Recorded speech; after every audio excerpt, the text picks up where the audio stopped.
Hi and welcome to our presentation. As you can see on the previous slide, our topic for this presentation is the strategy and corporate finance practice of war in Ukraine, 12 disruptions changing the world. This presentation will be presented by 5 members, which are me, myself, Muhammad Ifan Effendi, Shakira Wada, Nurdania Dalila, Nurin Batrisha, and lastly Izzah Irina. Let's move on to the introduction, which is the ongoing war in Ukraine. The ongoing war in Ukraine has dimmed prospects of a post-pandemic economic recovery for emerging and developing economies in the Europe and Central Asia region. The war continues to weaken the global economy through significant disruptions in trade and food and fuel price shocks, all of which contribute to high inflation and subsequent tightening of global financing conditions, disrupting global trade and investment, affecting European automakers as well as global food and fuel consumers.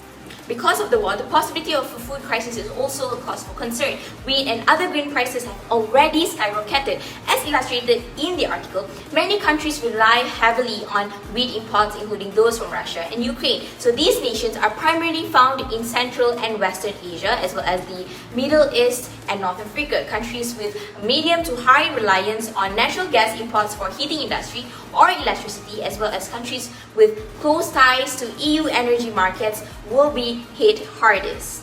Disruptions in world trade and investment will curb growth and add to price pressures in developing countries. As the title mentioned, that war in Ukraine has caused 12 disruptions that have changed the world. This article discusses the disruptions that are likely to shape lives and livelihoods beyond the immediate crisis. The article set out the 12 short and mid-term disruptions that had the potential to reshape industries and economies, which will be discovered and discussed in depth. Now, the purpose of the article is to track the disruptions that are likely to shape lives and livelihoods beyond the immediate crisis of the war in Ukraine. The article states 12 short and mid-term disruptions that had the most potential to reshape industries and economies. Besides that, the article points out 2 critical dimensions: the scale and duration of disruption and the impact of government, policy, consumer, and business responses. Thus, knowing the purpose of an article will dictate what evidence, such as examples and illustration, is used and what tone we will have when presenting the information. Hello, I'm Daya, and I'll start with the major findings of the article. The first finding of the article is that the invasion of Ukraine is causing a massive humanitarian crisis. There are already more than 3 million people seeking refuge in neighboring nations, as the war has pushed nearly 30% of Ukrainians out of their homes. What should be worrying is the fact that the UN estimates that 8.3 million Ukrainians could be refugees by the end of the year.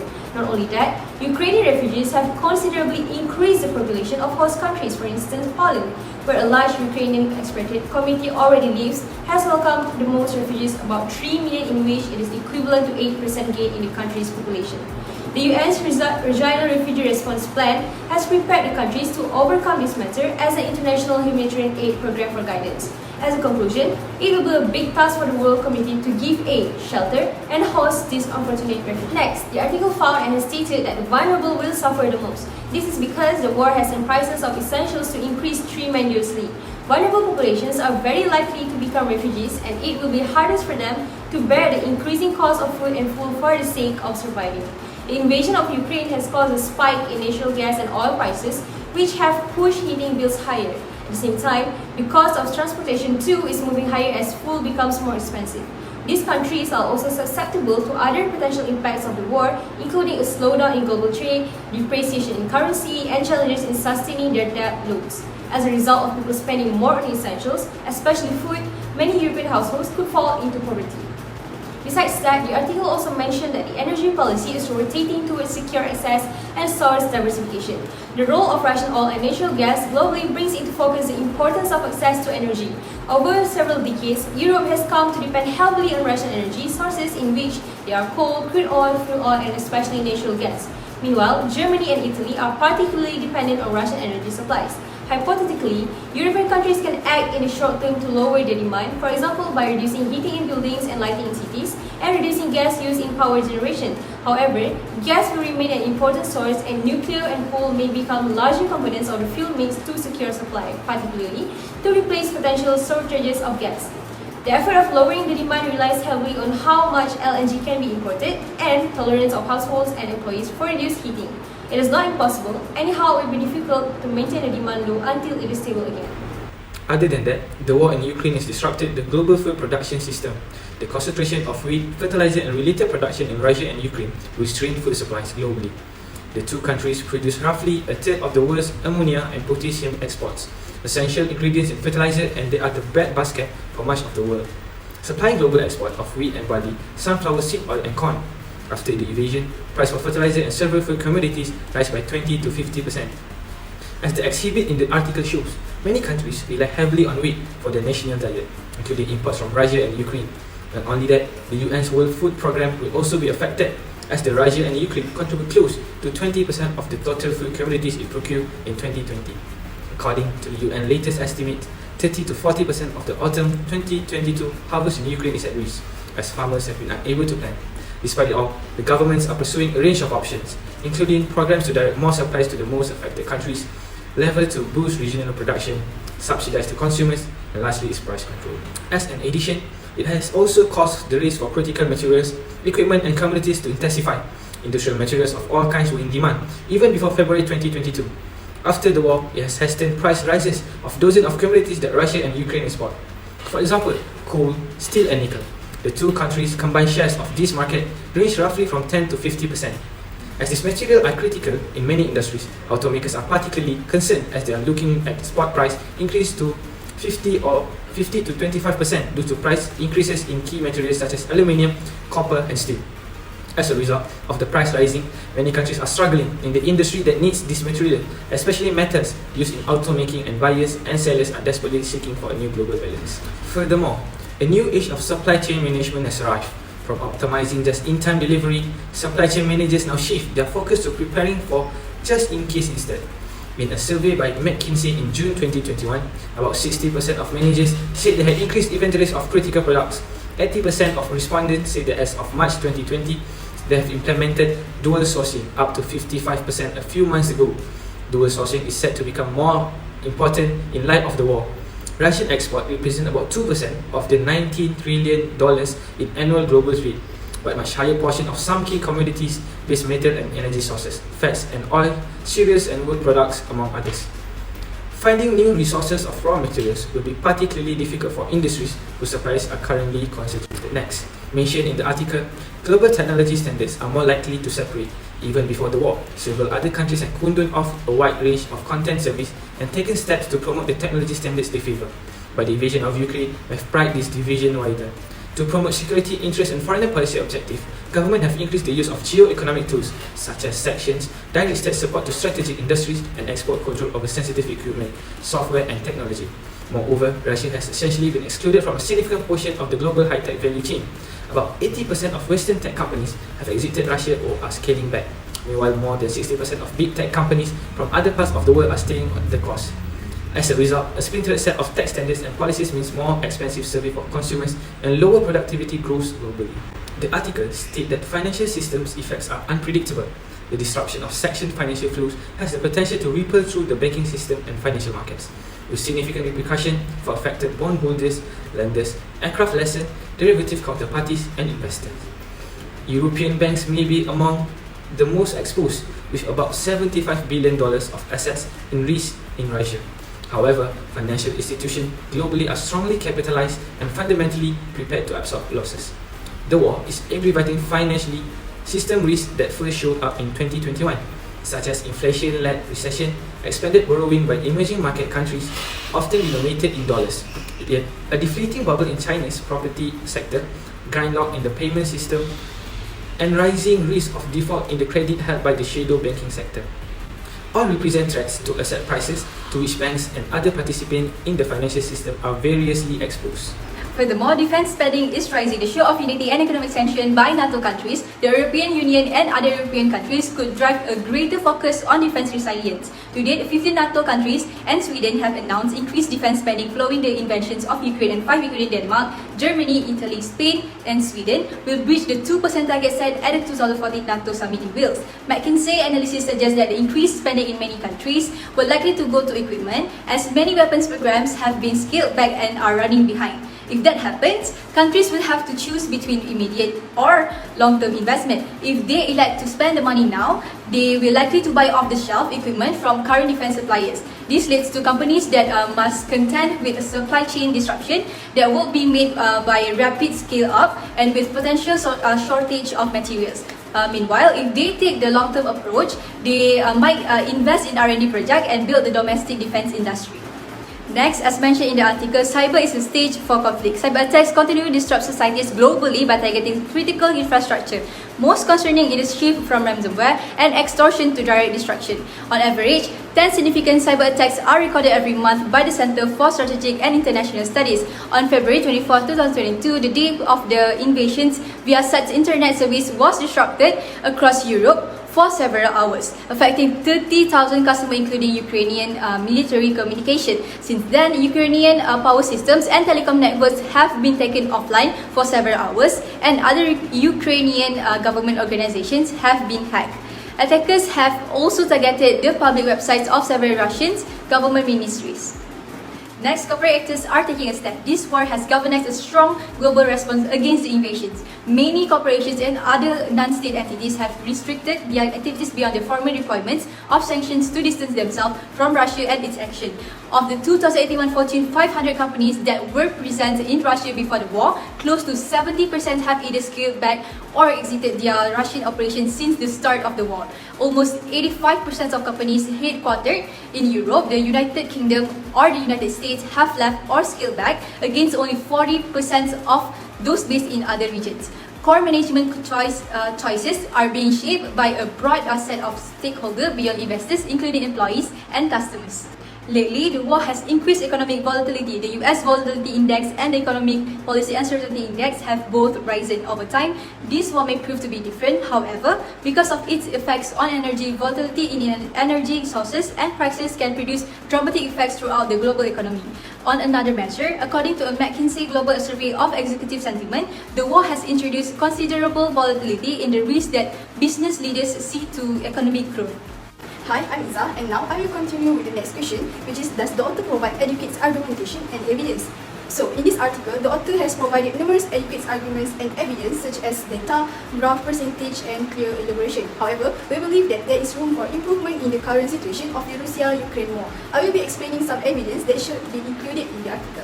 First and foremost, we agree that the invasion of Ukraine has caused a massive humanitarian crisis. Nonetheless, we should also note that based on Council Foreign Relations 2022, officials in the European Union (EU) unanimously supported a plan to activate the bloc's temporary protection directive, a never-before-used law that would allow people fleeing Ukraine to EU countries for up to 3 years without having to apply for asylum.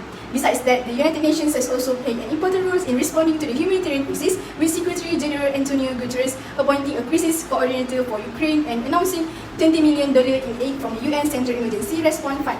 Similarly, the United Nations Refugee Agency is attempting to raise $1.7 billion for humanitarian assistance. Next, the article stated that the war has affected food security as they produce roughly a third of the world's ammonia and potassium exports, essential ingredients in fertilizer, or that they are one of the main suppliers and exporters of wheat and barley, sunflower seed oil, and corn. The author should also note that according to Council Foreign Relations 2022, much of the infrastructure in Ukraine that supports trades, including ports and rail lines, has been destroyed or impaired. Ukraine has also banned exports of some grains to protect its own supplies. Moreover, the conflict will likely continue to impede farming, whereas the UN Food and Agriculture Organization estimates that 30% of crop areas in Ukraine will go unplanted or unharvested due to the war. Lastly, the author should include the fact that many companies are attempting to reduce their reliance on Russia and East Europe for raw materials by shifting to more localized or regional sourcing strategies. Based on Consultancy EU 2022, the immediate impact on the supply chain has been the sharp rise in commodity price, including petrol and diesel, which has been devastating. In the meantime, companies all over the world are being forced to find alternative materials and labor sources in order to meet demand, not to mention further disruption in the supply of metals, plastics, and semiconductor chips, which will impact the production of medical devices. Hence, potential EU and US trade sanctions against Russia are likely to disrupt these exports. As a result of such scarcity, it is anticipated that there will be a shift to natural resources originating in Asia and Africa. Raw materials will become available in new geographies and markets under new conditions with new suppliers and prices, and their supply may be limited. Surprisingly, the war has also resulted in labour shortage. According to International Chamber of Shipping ICS data, this is particularly important for industries such as agriculture and farming, which rely on a large percentage of foreign seasonal workers on a short-term basis to harvest crops. Furthermore, according to Policy Times 2022, the Ukraine crisis may result in the realignment of the BRICS bloc politically, economically, militarily, and socially, as well as the possible resurrection of the greater BRICS. BRICS partners are expected to support Russia in its fight against sanctions, putting it at odds with the US and EU. India, Brazil, South Africa, and China all have a lot riding on their relationship with the West. So far, the West does not expect the BRICS countries to follow the sanctions in equal measure. In light of these facts, it is safe to say that although there is some information that should be included, the author has indeed provided important argumentation in every aspect of the article. Not only that, the author has also given strong evidence along with charts and graphs to support the facts written in the article. Moving on, does the author use important current and adequate citation? In this article, it is proven that the author uses important current and adequate citation by stating the updated information in current years, elaborate each of the details on the diagram stated, and has cited each of the information used and mentioned the author name in every page of the article. However, there is still missing information that should be included in the article, in which we have added in the previous question with additional references that were not provided by the author. For example, in the invasion of Ukraine causes humanitarian crisis element written in the article, the author did not mention about the EU officials unanimously back a plan to activate the bloc's temporary protection directive, or that the UN has also played an important role to cater to the humanitarian crisis, as Secretary General Antonio Guterres swiftly appointed a crisis coordinator for Ukraine and gave aid from the UN Central Emergency Response Fund along with the UN Refugee Agency. This information was cited from the Council Foreign Relations, whereas the article only included mostly about refugees as a result of the war. In a nutshell, we believe that the author could have used more references to add further information in the article for stronger argumentation. Not only that, the references should also be derived from reliable resources to ensure the credibility of the data written in the article. Companies operating in today's global environment have to always constantly be aware of the changes that are happening all around the world. The article has shown proof that events in any area of the world can bring impact on businesses nearby as well as on the other side of the world. As mentioned in the article, the war between Ukraine and Russia has brought disruption in many aspects that are changing the world. It can be said that the article has highlighted that the conflict between Russia and Ukraine will affect the global economy via three main channels, which are financial sections, commodities price, and supply chain disruption. This article has helped examine the potential developments in the forces which shape the global environment, their effect upon transnational firms, and the means by which they compete. The ongoing war has accelerated and magnified existing problems in global supply chains and emphasized the interconnected nature of the global economy. For many, the war further highlights the importance of improving the resilience of domestic and global supply chains and potentially limiting trade dependencies on certain countries. Major disruption to international trade and supply chains pose a risk to the global economy. While the direct impact of the war might be relatively limited, its indirect impact on the sourcing and management and movement of goods and services around the world could be significant. To date, a number of war-related events has disrupted supply chains or have raised the possibility of disruption in the near term. Therefore, companies must plan for very possible outcome, from a near-term diplomatic resolution to the hostilities to a more concrete and escalating disruption. Now, we are down to the conclusion. The war between Russia and Ukraine is posing an impact on people all over the world and poses risks and difficulties for the global economy, which is adding to those already present or made worse by the pandemic. Businesses and industries all across the world have already seen significant interruption as a result of the conflict in Ukraine. Its economic impact has reverberated through energy, commodity and financial markets, as well as trade and supply chains that were already disrupted by the COVID-19 pandemic. Furthermore, Russia's war against Ukraine has an uneven impact on different industries and geographical areas of the world's economy. In addition, the crisis has a significant negative impact on European economies, many of which are highly dependent on Russia for energy, minerals, and agricultural commodities. To recap, the article has laid out the 12 disruptions that had the most potential to reshape industries and economy. Firstly, it was highlighted that the invasion of Ukraine is causing a massive humanitarian crisis as the war has pushed nearly 30% of Ukrainians out of their homes. Next, It was also emphasized in the article that the vulnerable will suffer the most due to the increasing cost of living that may increase poverty. Furthermore, energy policy is rotating towards secure access and source diversification. Besides that, the article also claimed that the war in Ukraine has also disrupted the global food production system. And in addition, the article stated that the race for critical materials, equipment, and commodities intensifies. Moreover, the article also mentioned that a new age of supply chain management has arrived. It was also stated that global technology standards are more likely to separate. Other than that, the article highlighted that financial systems effects are unpredictable. Because of the war, the defense spending is rising. The article too highlighted that cyber is the stage for conflict. At the same time, the corporate actors are taking a stand. And lastly, the war has also increased the economic volatility. These disruptions are already affecting people's lives with potent force and should be part of every company's scenario planning. Therefore, there will be recommendations as our reflections towards the article. Firstly, the markets have reacted differently to the war compared to the COVID-19 outbreak, in which it could be a reminder that this crisis requires a particular set of capabilities to recover quickly. Based on Sven Smith, companies need to think of the many aspects of geopolitical risk and their potential effects. Next, the article also showed that high prices led to lower consumer demand for oil and changes in consumer behavior, including the shift to more efficient vehicles. According to BUS and Nagel, this would suggest that countries should focus on policies in promoting energy efficiency and encouraging the production of energy. As for food commodities, the key steps would include measures to promote the efficient use of inputs such as fertilizers, along with reducing food waste and increasing biofuel mandates.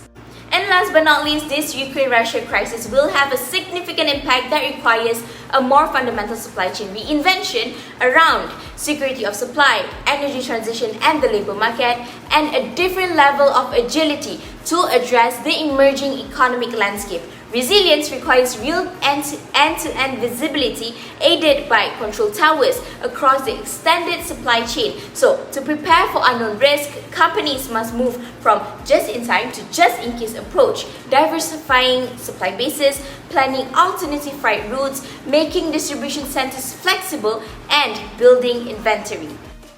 On a final note, the article has indeed given readers a new perspectives on the ongoing war between Russia and Ukraine, as we now know the aspects of economics, politics, policy, and supply chain management that are affected as a result of the issue. Now, some recommendations were given, ergo the enlightenment of further readings regarding the issue, which has widened our knowledge tremendously. Now, that's all from us. We hope you too have benefited from our video. Thank you for watching.